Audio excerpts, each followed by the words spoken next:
Hey everyone, welcome back to the channel. My name is Michael /PokeOz. You're tuning into the #1, hopefully, Pokemon card investment channel. We talk all things Pokemon card investing. If you're new here, that's what we do. And if you're tuning back in, I really appreciate the continued support. Come straight from work today, so forgive the work outfit. Let's jump straight into filming. Today's video is all about predicting the future. And look, you always cop criticism making predictions, but that's what we're gonna do. We're allowed to. Everyone's allowed to predict something. You're allowed to predict the results of a sports game. You're allowed to predict what maybe will happen in the future when it comes to Pokemon card investing. And that, essentially what we plan on doing in this video is fast forwarding essentially 10 years. And look, a lot of people will say they'll hold sealed product for 10 years, but not many people really can. A lot of things get in the way. So we're going to look at sealed booster boxes from Scarlet and Violet era. What is the worst to best sealed investment in 10 years' time? As simple as that. Now, look, I said a lot of people have good intentions when it comes to holding booster boxes, and I just want to preface this video with the fact that there's not going to be any graphics at all in this video. So you don't need to have it on your screen. This is one of those videos where you can listen to it in the car, listen to it in your headphones while you're going for a walk or at the gym. Pop it on the telly while you're doing some housework, washing up or ironing or something, and that's all you need to do with this video. So there's not going to be any graphics up on the screen. It's just going to be me talking out my thoughts live on camera, essentially, for this one. I haven't actually put any thought into this. I've literally come home from work and I want to talk it out to you guys and girls and with you guys and girls. So 10 years from now, what will be the best sealed booster box from the whole Scarlet and Violet era? We're going to go through from worst to best. And like I was saying, a lot of people have intentions to hold for 10 years. And I see it all the time, like all the time. People will be talking in Reddit groups, Facebook groups, wherever it might be, Discords, about, I've bought this is my sealed collection, here's some photos, I'm holding for 10 years. And look, it doesn't always happen. With the best intentions, things come up in life. People will need to sell. Maybe you need a down payment for a house. Maybe a baby comes on the way, something else unexpected. Maybe something breaks. Maybe you need a new car. Whatever the reason might be, people sell or have the best intentions to hold but will need to sell. But let's work off the fact that you don't need to sell. That you are financially comfortable enough or okay with holding a booster box for 10 years right through to 2035. Now that seems a very long time away, doesn't it? If we rewind back in time to 2015, we're at the start of XY era. And there's some phenomenally expensive booster boxes now coming out of XY era. A lot of them are matured quite nicely. In my opinion, it wasn't the greatest era of Pokemon cards. A lot of people will agree with that, and a lot of people will strongly disagree with that because they like the Mega Evolutions and they like the look of the cards. Personally, I don't. I'm not a huge fan of XY era, but needless to say, whether I'm a fan of it or not, that doesn't matter, because the fact is a lot of those booster boxes are worth a lot of money. Now, if you've listened to this channel for a while, before I get into the worst booster box from the whole Scarlet and Violet era, if you've listened to this channel for a while, you understand my premise around what makes a good set. And this is working off the assumption, not even at buy-in price, but what will be the most expensive booster box in 10 years' time. And that comes down to a few mechanics from a set. How well put together is the set? Does it have a good, strong chase card? Does it have multiple chase cards to support the big main chase? Is there depth to the set? Are there popular Pokemon cards, popular Pokemon inside the set? What's the gem rate like? So what's the conversion rate? Are there really expensive PSA 10 cards like Magikarp from Paldea Evolved, just to give you an example, that is really hard to gem rate a 10? There's lots of factors that come into making a good Pokemon card set, and total set value sort of comes into that for me. So let's look at what I think would be the worst booster boxes in 10 years' time, or the cheapest ones. And look, another premise, it's really hard to know. It's really hard to know based on a few things. Popularity of chase cards can change over time. Community sentiment towards a set can change over time. It's just, and the other thing is we don't know how much a certain set's going to be printed. Like when Team Up first came out, a new mechanic of tag team Pokemon, it wasn't the most popular idea when it first came out. And a lot of those cards weren't worth much money at all. But now look at Team Up. The cards are worth so much. The set was incredibly short printed, never got a reprint. The Latios has taken off. The Gengar, there's so many cards inside there that are worth massive amounts of money. But when the set first came out, it wasn't taken like that. So it's really hard to predict 10 years in the future. But let's have a go at it. So for me, I think the worst set would be a battle between Stellar Crown and Obsidian Flames for least expensive booster box in 10 years' time. Reasoning for that, look, Obsidian Flames has the lowest total set value out of any booster box across the whole Scarlet and Violet era. That's not to say it's going to stay that way, but I can't really see it changing. And one of the reasons I can't really see it changing is pull rates are fairly comfortable for Obsidian Flames.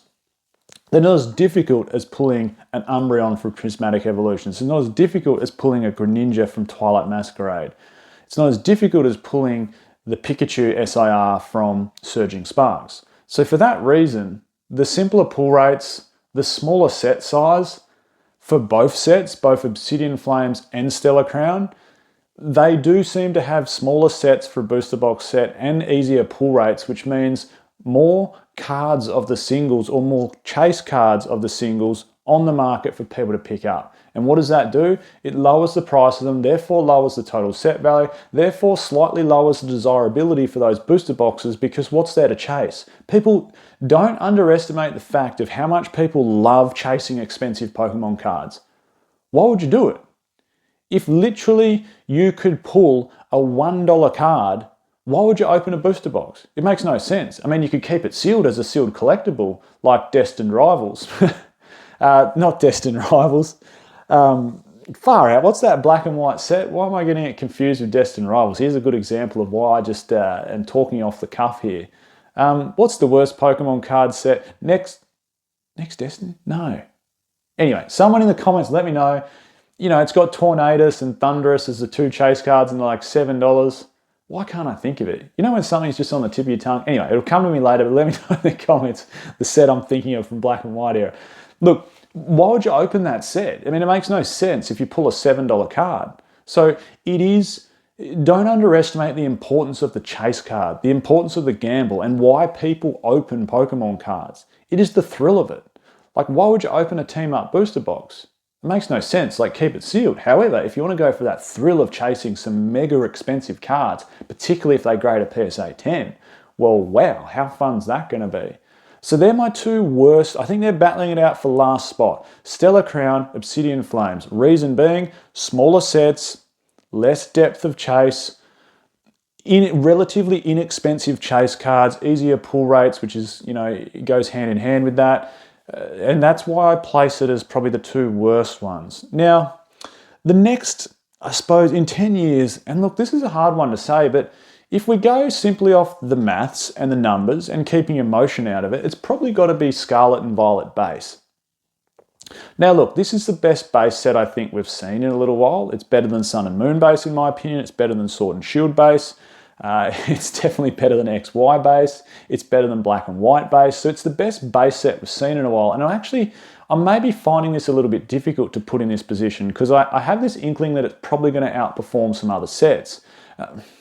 So, like I said, I'm almost talking this argument out as we go. Keep in mind, this is the first English Pokemon card set to have silver borders. It's the first of what seems to be a really strong era for Pokemon card with illustration rares and special illustration rares. It's introduced them. It's introduced new rarities into the TCG, into the collectability of the card game. So for those reasons, maybe it won't be the third least expensive set in 10 years, but if we go off the numbers, you've probably got to place it there. It does have some nice cards in there. You know, the Miriam held strong for a while. The Gardevoir, which is the number one most expensive chase card, is a nice card.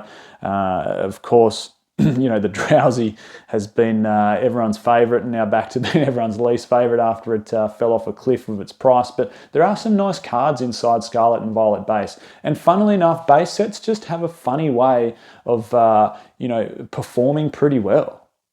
And, you know, is it because Sword and Shield base never got a reprint? Probably. You know, Sun and Moon base got reprints, and look at the pricing that's starting to climb up to now. But I do see Scarlet and Violet base. Keeping in mind this had a decent sized reprint back when Lost Origin and Silver Tempest got a reprint. There's more of this supply in the market, in my opinion, to Sword and Shield base. So for that reason, I think it would be the third cheapest or least expensive set in 10 years' time. Now, here's the tricky one. What comes next? What's going to be the fourth least expensive booster box in 10 years' time? And for me, it's a little bit of a hard one, this one, but I think it's a battle between Temporal Forces and Paradox Rift.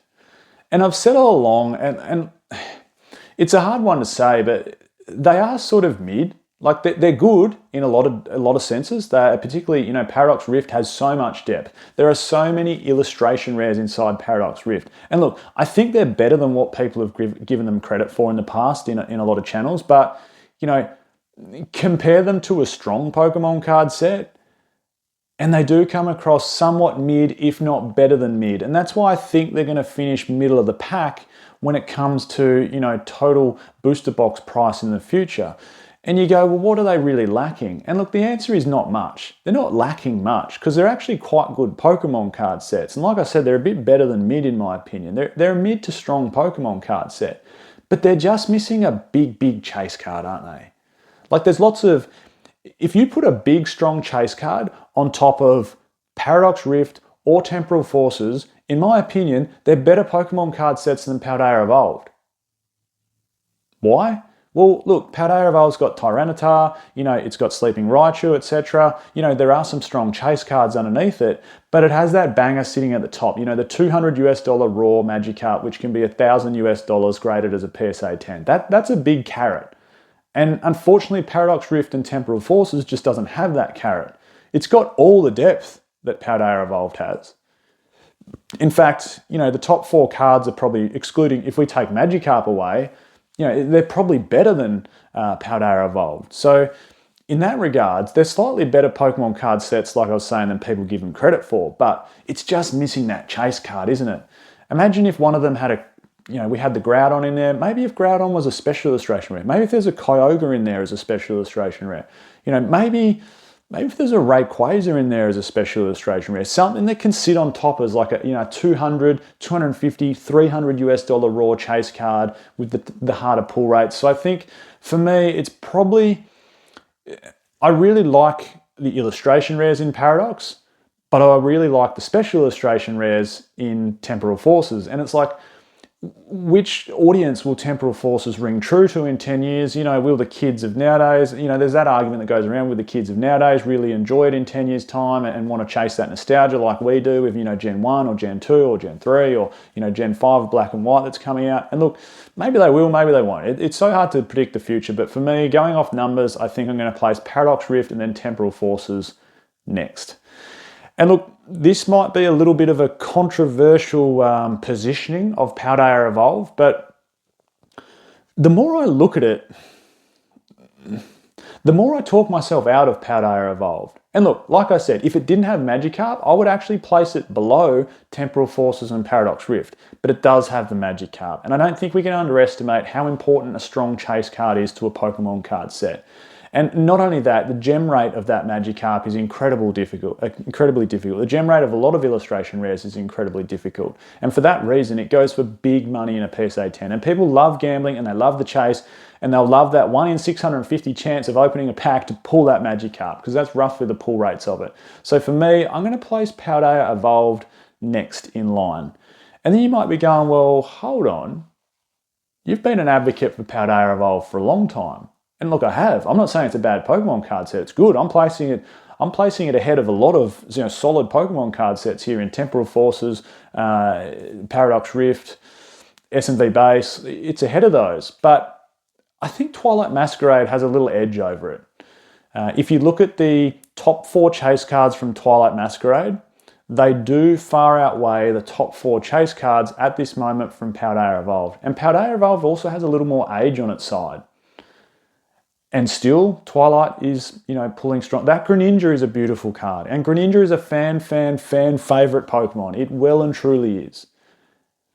It's also got 2 really nice, waifu cards sitting in there. We can't underestimate the force that can have. I mean, if you look at a set like Ultra Prism, which is, predominantly made up of waifu cards and how strong that's performed from Sun and Moon era, I think that's going to come into play. So for my eyes, that would be the next main set that I would place up there. Now, that leaves us fighting out between the top 2, which is Destined Rivals and Surging Sparks. Now, it's actually been surprising in my eyes with Surging Sparks how quickly that's fallen off a cliff with singles prices.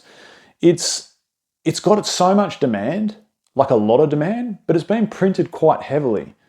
I can't believe how quickly the Pikachu's fallen in price. You know, the Latios, the Milotic, you know, a lot of the Hydreigon, a lot of these cards have fallen so quickly in price that total set value is down to about $1,200 US.